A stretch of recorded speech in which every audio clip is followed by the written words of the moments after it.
is the starting lineup. Here's your host, Karl Schoening. It's the pilot of a new show, the starting lineup. I'm your host, Karl Schoening.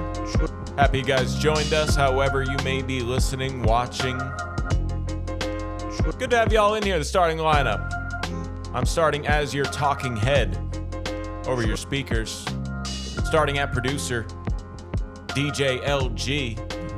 Yo, what up? You're going to hear him join us with Voice of God, as I like Puma calling you sometimes. Joining in the form of sound effects, sound bites. Sure, God with the lowercase g. Yeah, that's fair. Always mixing it in. Hey, happy to be doing this with you. This is the pilot. Do we still call pilot?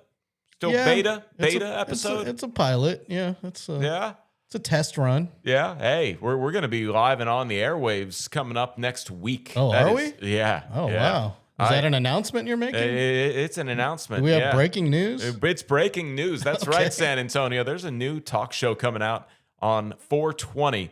It is. I didn't pick the date. The people at iHeart picked the date. Actually, very ironic. Yeah, very ironic that they picked 4/20. And I think it's perfect timing. Spurs just wrap up their season. They're going to be done with their first playoff game at that point. It'll be right before Game 2 of the NBA Western Conference first round for the Spurs and whoever they're going to play. Looking forward to talking about the Spurs season recap this year. Been on the broadcast all year with the Spurs radio network. It's been a lot of fun. Talking MVP case. Victor Wembanyama should be the MVP for the NBA by my by my standards. He is the MVP. I can definitely understand, and maybe there are people who can persuade me even to say SGA or Nikola Jokic, but I just can't really be persuaded easily that there is a better player in the league than Victor Wembanyama.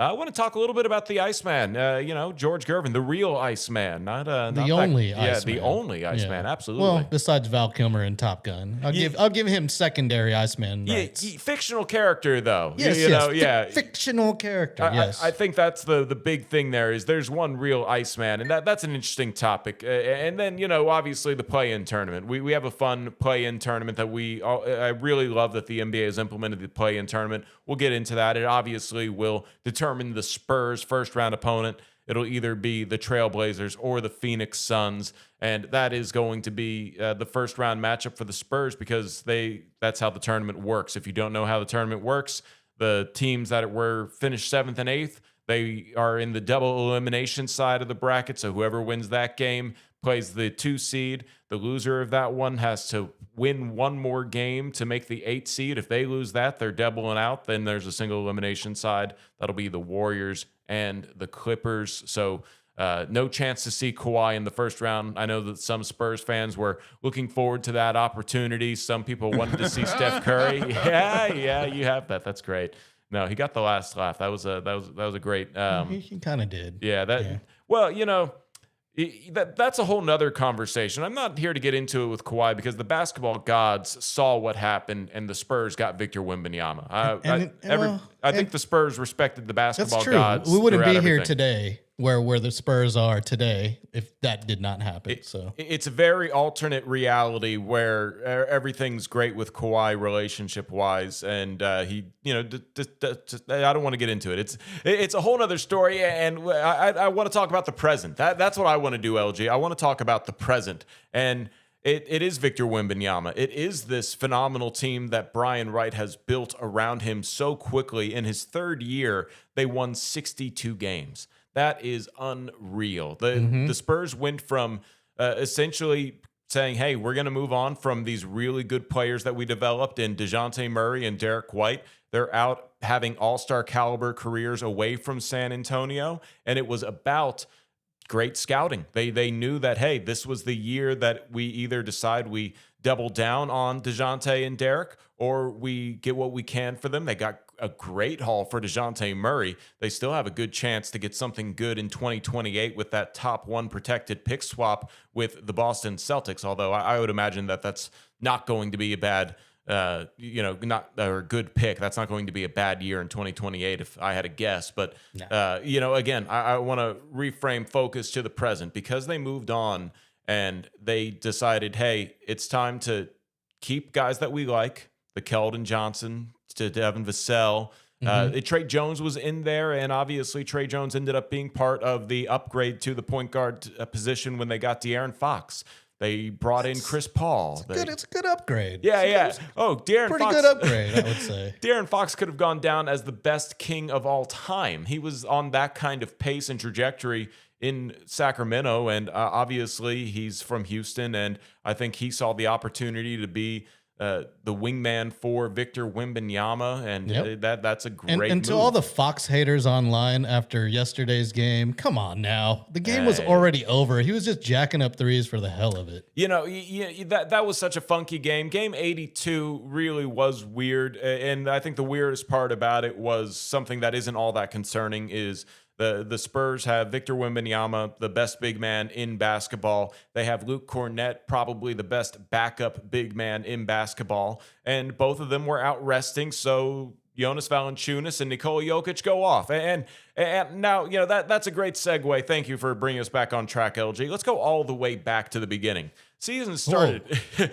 All good? Back to Iceman days? Oh, no. Chaparrals? We're going to talk Chaps? No, we're going back to the Guangzhou Long Lions, the first preseason game. I forgot about that game. Yeah. The first preseason game. Your pronunciation is really good, by the way. I worked on Guangzhou all day before the game, and the I'm Long sure Lions. You did. Yeah, the Long is dragon. They're the Dragon Lions. So I really need to see if they have a mascot because is that like a liger, but like a dragon and a lion had a baby? Dragon lions. Yeah. Or it's just a very fierce lion. That's possible. But they obviously weren't a match for the Spurs. But it was great to see Victor Wembanyama back out on the court. He had that summer after being out for the whole year, so everybody was excited to see Wemby back and playing. And the Spurs won undefeated in preseason. Big whoop. So that's not a big deal. So let's move on from the Guangzhou Lions as the first game to that first game in Dallas. Victor Wembanyama comes out with an MVP statement, 40 points, 15 rebounds, and just an absolute blowout win against Cooper Flagg in his first game ever as a pro. Dylan Harper had a better game than Cooper Flagg. Harper, he's not in the Rookie of the Year conversation. That's something we'll touch on here in this segment as we kind of speed through a recap of the 82 games. But that was a statement win for the Spurs. They win their only overtime game up until last week in Denver, the next game against New Orleans. And then the Spurs start to build a little bit of momentum. They start 5-0. That is a franchise best. They broke the record for consecutive wins to start a season, which is phenomenal and crazy in a way. This team's broken some records that the Spurs were this storied Spurs franchise had never set before, and that was just a little bit of a taste of what was yet to come. The Spurs then proceeded to, I think the first 12 games, they went 8-4. And the 4 losses, if I can remember correctly, Phoenix was the first loss, and that was the game that Dylan Harper, who really had become a major piece only 6 games into his career, he ended up leaving that game with a calf strain. The next loss was the next game in Los Angeles against the Lakers. That is still, if I'm not mistaken, I haven't checked it, but as of like maybe 2 weeks ago, it was the longest game played in the NBA. There were over 80 free throws shot. Victor Wembanyama fouled out. I want to say Sohan fouled out. 3 Spurs fouled out in that game. They called so many fouls. I kind of want to throw that game out the window. The Spurs still had a chance to win. So, you're talking about the first 2 losses. Nothing crazy. The Suns, who are a potential first-round opponent, came in, hosted the Spurs, didn't bat their eyes at all, and basically came away with the first victory against the Spurs in the NBA in the season. Then the Lakers, that one was a bit frustrating, mostly because it didn't have any real rhythm, and that was unfortunate. But then the next 2 losses were both to the Warriors. Remember that home and home where the Warriors, that early in the season, we're talking mid-November, there was an identity crisis. Is this the end of the Warriors? And it's sort of, was more predictive of, yes, it kind of is the end of the Warriors. Unfortunately, Jimmy Butler tear his ACL, etc. We're not here to talk about the Warriors, but they really did use all of the gas left in their tank in the month of November to beat the Spurs twice. And that was the beginning of Wemby missing, I believe it was 12 games, maybe 13 games with a calf strain after that Warriors game. I don't know when he hurt it necessarily, but he missed a good chunk of time. From when he came back, December 13th, the NBA Cup semifinal in Las Vegas against the Oklahoma City Thunder, who were 24-1 going into that semifinal game. When Wemby came back, came off the bench, played in the second quarter, the Spurs would go on to have the best record in the NBA. And I think that that's something that, if I start going game by game, there's going to be fun ones to remember. I think within that time that Wemby was hurt, you saw the Luke Cornett game-saving block. That was a lot of fun. The Spurs would go to the NBA Cup final, lose to the Knicks, but there's this joke so far that if you win the NBA Cup, you have a little bit of a hangover. That is what happened for the Spurs. And then, 2026, the Spurs just go undefeated. And a lot of that is because of Victor Wembanyama. And the way Wemby just plays is an MVP caliber style.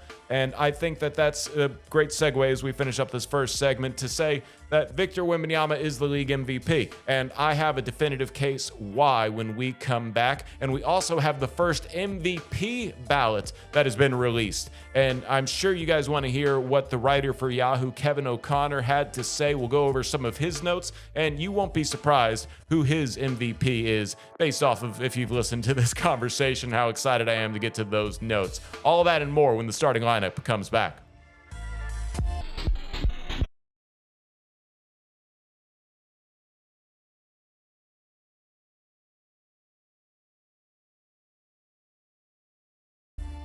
You said you'd never buy your kid candy from the checkout aisle. Or forget extra diapers. And never give in to a meltdown. You'd never lick your thumb to clean their face. Never let them have too much screen time. And never bribe them for just one more bite. You say you'd never let them out in public without their hair brushed. Never, ever become a minivan mom. And you'd never give them your phone for a quiet dinner. Calling boss work phone. So when you say you'd never leave your child in a hot car, no, it can happen. Cars get hot fast, and kids can be at risk in temperatures as low as 60 degrees Fahrenheit. Never happens. Before you leave the car, always stop, look, lock. Brought to you by NHTSA and the Ad Council. He didn't make the team, but he's in our starting lineup. Back to Karl Schoening. Had to knock off a little bit of rust there in that first segment. Man, 15 minutes flies when you have a good conversation. I'm Karl Schoening. This is the starting lineup. In the starting lineup with me today, DJ LG. And DJ LG, Lawrence Goines, always been around. You have a following that has already joined our chat. And I need to get to the chat because we appreciate everybody that tunes in. That's and true. We like you to be involved in the show. So we got some people that want to relay some information maybe? Or just shout out to Greg Castanuela. He's up in here. He says, great to have you on the Spurs broadcast now, Karl. And yes, Karl is on the Spurs broadcast on 1200 WOAI. Spurs Radio Network. Yes. Yep, that's true. Wes Harkins in here. He says, evening, fellas. JTTX03, LG, and Karl. I wonder if that's a Llamas with Hats reference. I don't know. Yeah. Maybe. Yeah. And then Chris says LFG, which I can't speak what that means. Let's freaking go. Yeah, that's what it means. FCC rules. We have to replace F's that we know you mean with F's that we're allowed to say. I'm gonna get used to that. I got to control myself.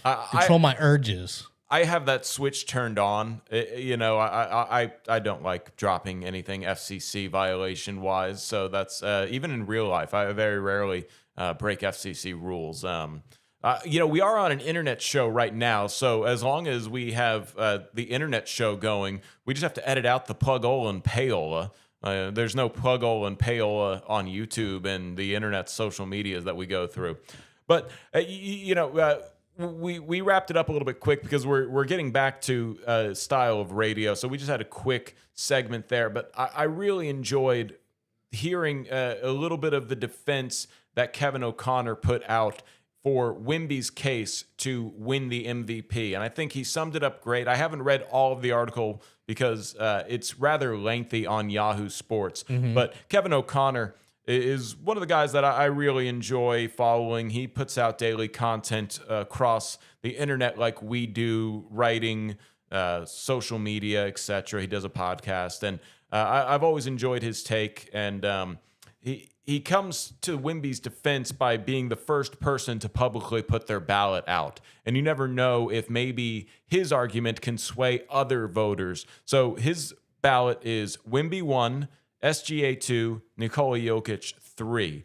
And yeah, and one of the things that I think he put out best here in the verdict under Victor Wembanyama's case is Shai Gilgeous-Alexander carries his team to the most visible way the sport allows. The ball's in his hands, the points are on the line, the clutch buckets go viral before he's back in the locker room. But Wemby carries his team in ways that sometimes don't show up anywhere. His sprints to the paint, the gravity of his shooting, the threat of his verticality, and that's the whole debate. And it's weird now that Wemby and the Spurs have gotten to this point where he can be seriously in the MVP conversation.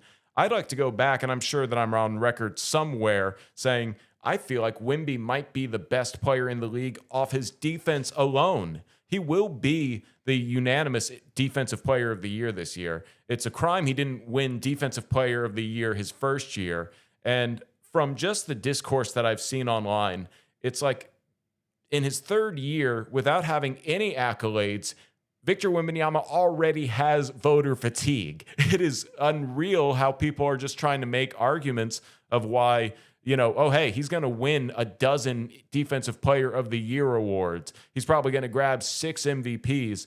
We should go ahead and give it to somebody before he really goes on a dominant run.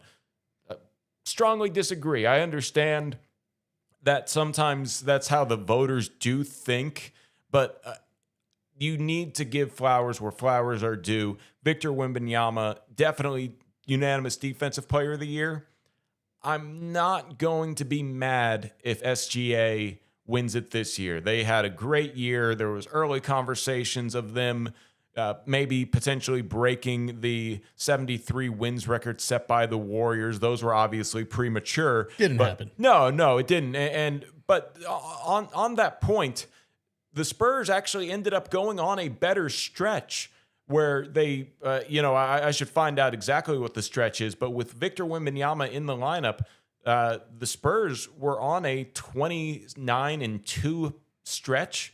I think they only lost 4 or 5 games in the year 2026, and it's just I think with Victor in the lineup, they only lost 2 or 3. It's really one of those things where I should have probably done a little bit more research to actually give my defense in terms of the record, because I think the record, I don't need to say that I'm wrong. I am correct that since December 13th, the Spurs have had the best record. That's when the Spurs met OKC in the Las Vegas for the NBA Cup semifinal, and that's when they first defeated the 24-1 team, and it seemed like they broke OKC, because this is something I wanted to get in the earlier segment.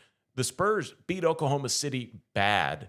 The December 13th game, which was unscheduled, then the scheduled December 23rd game in San Antonio, and then the Thunder they waved the white flag. It wasn't even close on Christmas Day. The Spurs, when Wemby was in the game, created enough separation that it seemed like they were winning the psychological game. And Wemby made the case himself when he was asked why he should win the MVP. He said they almost swept the Thunder. Yeah, and in reality, that 5th game, that was originally the 4th scheduled game, there was no reason for the Thunder to play anybody, or at least to play the Spurs seriously, because the Spurs already owned the tiebreaker. So that proceeded to start a stretch where Oklahoma City did rest a lot of guys. That was a stretch where SGA missed a good string of games with an abdominal injury. I I think that at this point, a lot of those guys have injuries. I'm not saying SGA faked it to get out of playing the Spurs and then just took a couple weeks off. But if you're thinking you're going to make a deep run in the playoffs like the Thunder probably are, then they need to say, hey, yeah, he has an abdominal strain or a hamstring strain, whatever is closest to the truth, because all those guys are banged up at this point of the season. We're talking about February. Then, yeah, SGA probably needs just a couple weeks off to really nurse those injuries so he can get ready for the March and the April and the playoff push, because I was all for OKC actually doing that, but it was so disappointing because they did it game day. They basically announced everybody that's worth seeing. Chet, Isaiah Hartenstein was even out. Obviously, SGA, Jalen Williams. They just threw out the Oklahoma City Blue out there on the Spurs, and it was an easy win. Spurs proceed to go up 4-1 in the Oklahoma City series, which I think comes into play to the MVP conversation. That's where I'm circling all of this to is SGA is probably going to win it. Wemby needs to create his argument, and the answer is exactly like you said, LG. They almost swept them in 4 straight games. They did win the series in 4 games, if you will, if it were and most of the games, they had all of their players. Yeah. The first 3 games when the Spurs beat them soundly, I think Jalen Williams from Arkansas, not the All-NBA, All-Defensive player Jalen Williams from Santa Clara, the other Jalen Williams makes me have to clarify which Jalen Williams I'm talking about, who's a little bit less important, significantly less important, really. He was probably the only real injury in those games. I think Isaiah Hartenstein missed one of the games as well. So, and then the Spurs were without Devin Vassell. And that was one of those games as well. And that was one of those things where I think in a race that's this close, where we're talking about the Spurs were possibly going to catch up to the Thunder to take the overall number 1 seed, then yes, I think we need to look at the head-to-heads.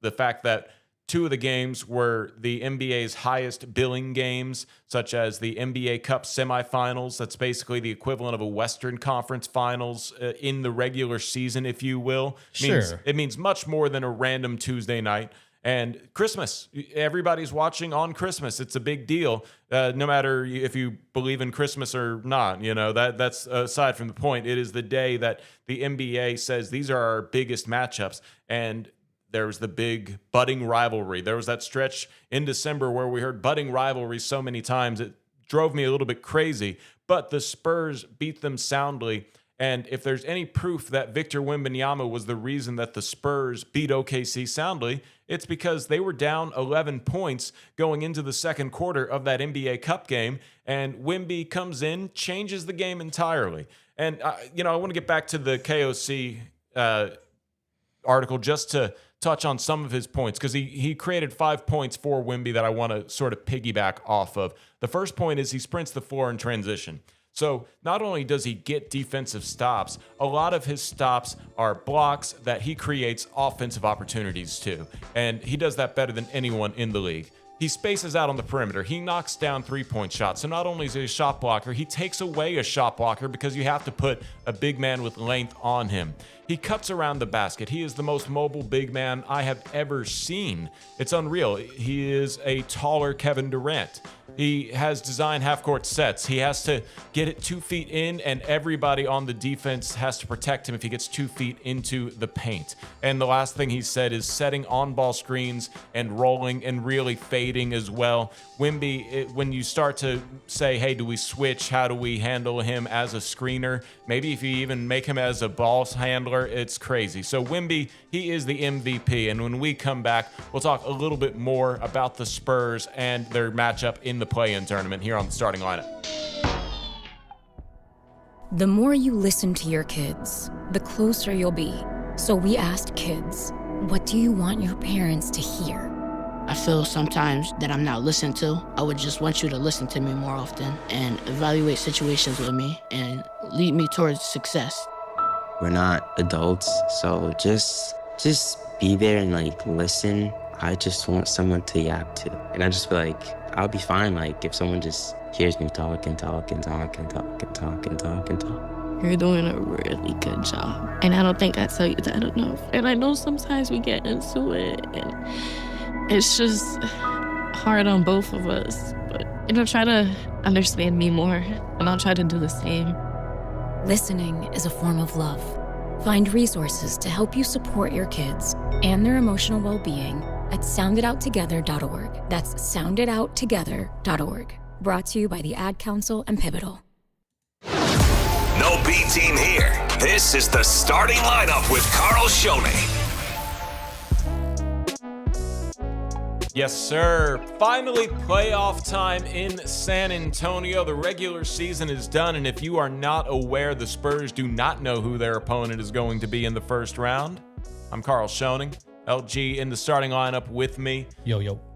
I'm excited for Spurs playoff basketball, and I will be even more excited when we figure out who the Spurs are going to play. It's either going to be Portland or Phoenix. The game is in Phoenix. It's a play-in game. The winner will face the Spurs, and I'm pulling for Portland, but I think either way it's going to be a decently difficult series. I would prefer Portland mainly because the Suns, quite frankly, have given the Spurs a good amount of issues this year, and I think that there's potential there, not for an upset, but for a 6-game series from the Suns. And I feel like it would be a 5-game series against the Blazers. And the big thing I think out of that is really you look at Dylan Brooks. He's probably someone who's going to be very chippy. He claimed to have figured out Wemby, and that might just be trash talk as he knew he was going to see him eventually in a playoff series. I can't say that I'm a fan of Dylan Brooks, but I like his arc. He has a really good arc as a player. He ended up being the glue guy that kept the Grizzlies together as soon as he left Memphis. That ended up being a failed project, and now he doesn't deserve MVP consideration, but he does elevate what the Suns are doing, and Devin Booker's obviously the best player on the Suns, but Dylan Brooks is sort of the heart and soul that I think is the veteran leader. I've been there. I know how to play my role. And I kind of just don't really like the prospect of the Spurs dealing with Devin Booker and Dylan Brooks. I'd much rather deal with Denny Avdia and Drew Holiday and Donovan Clingan. Those guys feel just a little bit more easy to beat. I don't want to say that they're going to be easy to beat, but they're the easier opponent if I had to guess. They're an NBA team. They're not going to be easy to beat, especially in the playoffs. But got to give everybody respect, and that's the way I say it. I feel like, yeah, exactly like you were saying, LG. They're NBA players, and that's the case. If I had to pick between the two of them, it would be Portland. We should dive into it after it's decided which matchup, what the matchup looks like. But the play-in tournament starts tomorrow. Yes, and let me just do some live research here because the Spurs have lost to Portland, but it was if you remember, Victor Wembanyama did not play the first 2 games of 2026. I'm pretty sure that is right. And the first game was Indiana. The Spurs didn't have him. The Spurs won because Indiana was just not great this year. But Portland, they actually beat the Spurs 115 to 110, and that was in San Antonio, but it was without Victor Wembanyama. I will double check that right now as I look up the box score. But while you do that, there's some comments in here going back to the MVP race there. Jason Lassay is up in there, and he says, you can make a case for all the candidates for MVP, but let's be real here. Wemby is something we've never seen before. Let's be real. There should be no question Wemby is the MVP. And, well, that's the argument a lot of people are making there. Yeah, no, it is. And it turns out that was the only time that the Portland Trailblazers beat the Spurs. It was January 3rd without Wemby. And, yeah, I almost feel like if you saw just kind of wrapping up the MVP conversation, because I appreciate that comment, was if you saw the players poll, I believe they put Wemby 6th in the MVP voting. Wow. And Shaq called that jealousy. Yeah. I heard that. Yep. Yeah. And it makes, I really appreciate Shaq saying that because I imagine he's gotten his fair share of it where there's a certain, we haven't really seen this guy. Nobody else is like him in the league. and it just isn't really fair. So thus he's kind of not going to win by default. They'd rather go with the guy who looks a little bit more like a normal player, if you will. I almost feel like that hurts Jokic's case a little bit this year, but it's really the wins that hurt Jokic's case. If the Nuggets were right there in the conversation with best record in the league, winning 60 games, then I'm sure that the Jokic would have a better case, although he did lead the league in rebounding and assists, something that's never been done before. And that's obviously impressive in its own self, a triple-double. And I love Nikola Jokic. And who was our commenter? Jason Lassay. He also says Wemby would beat all the candidates in a one-on-one. Well, of course he would. It'd be like dad ball out there. Yeah, well, it's one of those things where you really can't shoot around the rim and you have to shoot over him. Yeah, no, that's always funny to say that. Jokic and Wemby in a one-on-one, that would be something to see. Jokic, it feels like his best strength would be taken away, which is his passing. So in a weird way, you really lose a lot of the Nikola Jokic experience because we don't play one-on-one, obviously, but if we were to make it a 3-on-3 where that some big three action, shout out to Ice Cube. That'd be that'd be a bit more interesting. Where if you can you take away Nikola Jokic's, but he could still obviously get some buckets. But like you said, it's almost kind of like dad ball in the opposite way. That's an old man dad ball. He knows how to throw up the hook. And it's like Sean Elliott always says, it's old man at the Y when Jokic is out there, just throwing it up there and it goes in. The soft touch. And it's almost like, I'll say this: Jokic is the best offensive player. Wemby's the best defensive player, but Wemby's defense and his offense equates to a higher grade out than the combination of the other MVP candidates. And really, you look at the top scorers who average at least 25 points per game. Wemby is the best defender. He's 13th in the NBA, averaging 25 points per game. And he also goes out there and just locks up opposing defenses. That was another thing in KOC's article. He went into real detail about how statistically Wemby just changes the game on both sides of the court for the Spurs when they're in there. And I think this Spurs team is, without Victor Wembanyama, a playoff team. Obviously, we're very fortunate to not have that tested, but with Victor Wembanyama, they're a contender. And you can say that for OKC. You can say that for Denver with their MVP cases.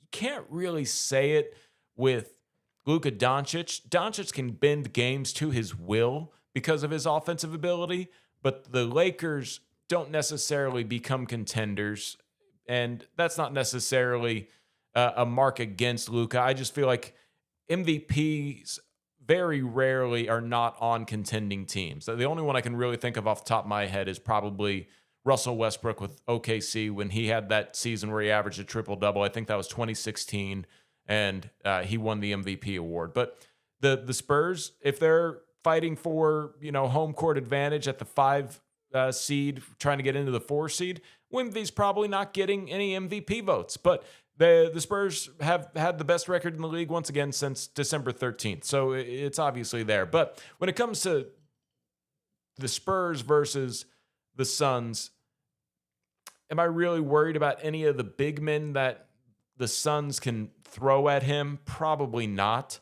The Blazers probably do have a couple interesting bodies there with Robert Williams and Donovan Clingan. So in a weird way, I don't want to retract what I'm saying, but it comes down to you have stronger wings in Phoenix and maybe a little bit more potential upset vibes coming from the Suns. The one thing I will say that I feel like gives Phoenix a little bit of an edge, and maybe we can look this up during the break real quick, is we don't need too much confirmation. Phoenix is closer to San Antonio than Portland. That's a 4-hour flight out to Portland. It's a less than 3-hour flight to Phoenix. So maybe we just start talking about wear and tear in this first round. So you know what? Basketball gods be good to the Spurs. Hopefully the right team wins tomorrow's game for the Spurs to have a good 5-game series. I'm not going to say either team is a sweep. When we do our official results, it's going to be Spurs in 6 against the Suns and Spurs in 5 against Portland. Maybe Spurs in 5 against both. Maybe the Spurs just go outright and sweep Portland, so long as everybody's healthy. It'll be an interesting first round. Really, we got to, talk about the entire playoff picture. We'll do a little bit of that, and we'll get into the Iceman when we come back here on the starting lineup.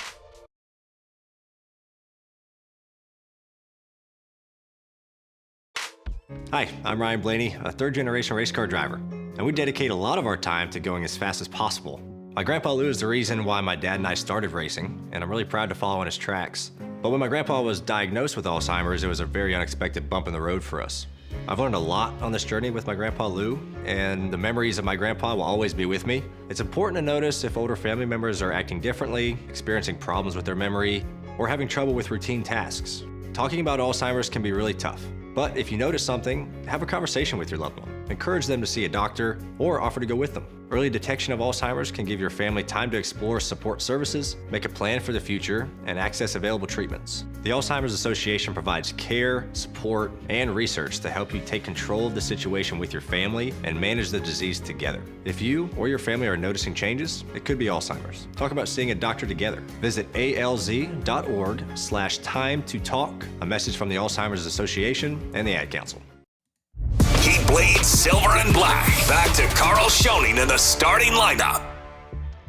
Yes, sir, that is right. I do bleed silver and black. Very fortunate to have grown up a Spurs fan. I might ruffle some feathers here, but I grew up an Eagles fan too. Very appreciative of that. Sorry, Cowboys fans. I have love for y'all, not necessarily for your team. Welcome back to the starting lineup. I'm Karl Schoening. DJ LG running the show. LG, we got some comments. We got some people that like to chime in on the show. We do have some comments up in here. Let me see. Jason Lassay said, haters gonna hate. Yeah. Spurs in 5 versus Portland or Phoenix. All right, calling the shot there. Yeah, okay. I can see that. See what else. JTTX03 brings up a good point. Going undefeated in February was crazy. Classic Spurs blueprint. Turning it up a notch during the rodeo road trip. Yes, sir. Yes, sir. That was pretty crazy. Yeah, I got to mark that for when we do this segment again next week because I'm sure I'll bring that up. That's definitely a case.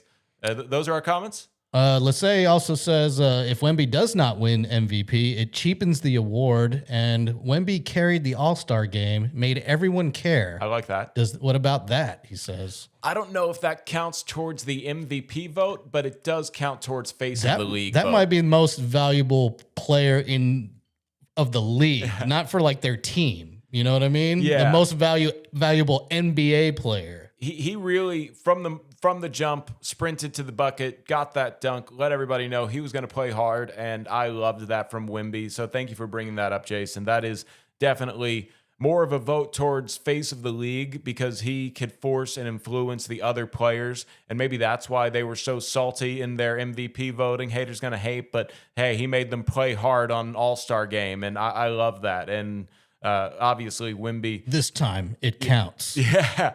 The funny thing is, I was talking to Jared Weiss from The Athletic, and we were just talking about the MVP case, and I said it's setting up for the Hakeem Olajuwon when he thought he should have won MVP, and they gave it to David Robinson. And the story goes that Hakeem played like a madman and cooked. They double-teamed David, and they decided to play Hakeem straight up, but the Rockets still won that series. I almost feel like we're getting sort of a spiritual sequel to that in the sense of... Well, that's what the fans are saying. If Wemby doesn't get MVP, does this light a fire under his ass and he, becomes the finals MVP? Yeah, well, it should be. Let's say in the reality that the Spurs play the Thunder in the Western Conference Finals, the MVP will be given during that series. So that obviously could be the... super focused. Maybe Wemby even shaves his head again. Oh, when we were doing the recap, I forgot about the bald head. That was after the only time OKC beat the Spurs. When are the votes due? I believe they're probably going to be due this week before the play-in tournament. They want to start handing those awards. They trickle out throughout the course. When do of you the get a postseason. People who are like essentially affiliated with the team do not get votes because the awards tie into how contracts are structured. So they wanted to eliminate people who are involved with the teams from, having any pressure from either side of Okay. or agents or anything like that. So that you're biased. You can't get the vote. And that kind of puts you in a weird situation where if say like my dad used to have a vote, and what happens if Wimby came up to my dad and said, "Oh, hey, you're going to vote for me for Defensive Player of the Year and MVP, right?" Well, I feel like the answer would have probably been yes, obviously, but at the same time, that just removes any conflicts of interest where, let's just say, maybe on the other side, there's a guy who wants that big contract and they know that there could be a swing vote in there and management says, hey, let's not vote for him. All good points. It's very good that they eliminated any in-team voting. It used to be where, teams would campaign for guys, and I'm sure that they probably still do, but I digress because I really want to talk about something that we need to get to. But before we do that, LG, what's up with the socials? How can people follow the starting lineup? All you people right now that are watching on YouTube while the show is live, some of you are watching on my channel at DJLG210, but we have created a whole new channel for this show at The Starting Lineup Show on YouTube. Check it out. Follow us there. We're going to be doing a lot of live stuff there. I'll be simulcasting on my channel for the time being, but eventually we're going to try to move it on over there. And this show will also be replayed in the morning from 6 to 8 a.m. on something called Ticket 760 AM KTKR, iHeartRadio's own. I'm back at the Ticket with Karl. And yeah, we're doing the morning drive, baby. Yes, sir. Yeah, we'll get live segments in there. Just to start off, I kind of like the idea of instant reaction recordings. Technical stuff we're not going to bog y'all down with, but the information anytime it airs in the morning is going to be still fresh, maybe just 6-hour-old takes, but nothing has actually changed in real time. We're going to be reacting to whatever's going on in the sports world. Talk show, we're back. I've been knocking off some rust, and I've been knocking back a little bit. It's a free plug. This is, not something I don't even know. You might know the people because this is your bottle. I believe Greg is in the chat right now, and Greg hooked us up with the bottle of Iceman's Ice 44 vodka. Yeah, you can see it on the screen. Yep. I'm holding it up. The original Iceman. I've been drinking it. The only Iceman. Yeah, exactly. And I did a little research on that, and it makes sense. I should have looked up Caleb Williams a little bit more in depth. The quarterback, for those of you that don't know, the quarterback for the Chicago Bears, Caleb Williams, had one winning season, and he's in this social media world, the marketing world, the individual brand world, where he's going to try and create some clothing lines, create his own brand. And he said that he's the Iceman. And he eventually, he fessed up. He said, my dad might know who Iceman is, but I don't know who Iceman is. And he didn't know about George Gervin before filing all these trademarks. I don't know about that. I feel like you at least Google the trademark you're about to apply for. Maybe you do, maybe you don't. But it creates some animosity with Spurs fans towards Caleb Williams. Spurs fans, including myself, immediately came to the defense of Iceman. I put out there that, hey, Spurs fans, we need to unite and sign whatever petition we need to. And Spurs fans were ready to do it. They told me, hey, we're serious. Like, put it together, Karl. I looked into it by, just a little bit of research. The only person who could contest for prior use of the trademark was George Gervin. George Gervin does do that now. He follows up maybe a couple days after Spurs fans were ready to go to war for him. He does follow up and say, hey, I'd like the trademark Iceman and Iceman 44, which let me go ahead and, Ice 44 vodka. I've been sipping on it all show. It's good. Yep.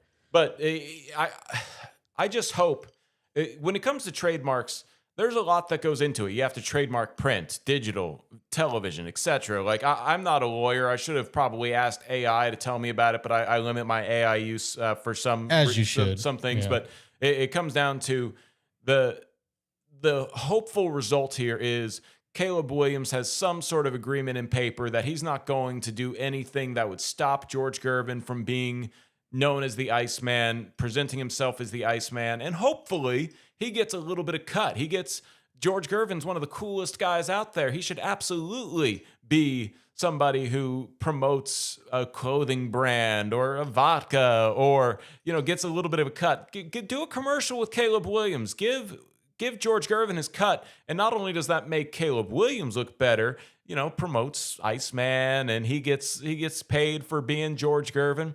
Go ahead and just share the trademark. Yeah, I had to deal with some questionably probably teenagers that are, fans of Caleb Williams that were telling me that, they just don't really care that someone had this name because they don't care about the 70s basketball. No. Care about your elders. Care about history. He is a legend. He's not some random player. He wasn't the third best player on the Spurs in the 70s. He was the best player on the Spurs in the 70s. He was the best scorer 3 straight years, 4 out of 5 years in the NBA. He was the Iceman. He is the Iceman. He is the only Iceman, but get him some swag, maybe. And, I just hope everything works out for George Gervin in this whole situation for Iceman. We appreciate the hookup of Ice 44 vodka. We appreciate you guys tuning into the pilot. I'll knock off a little bit rust and try to be better next time. Keep it tuned in. The starting lineup here in San Antonio.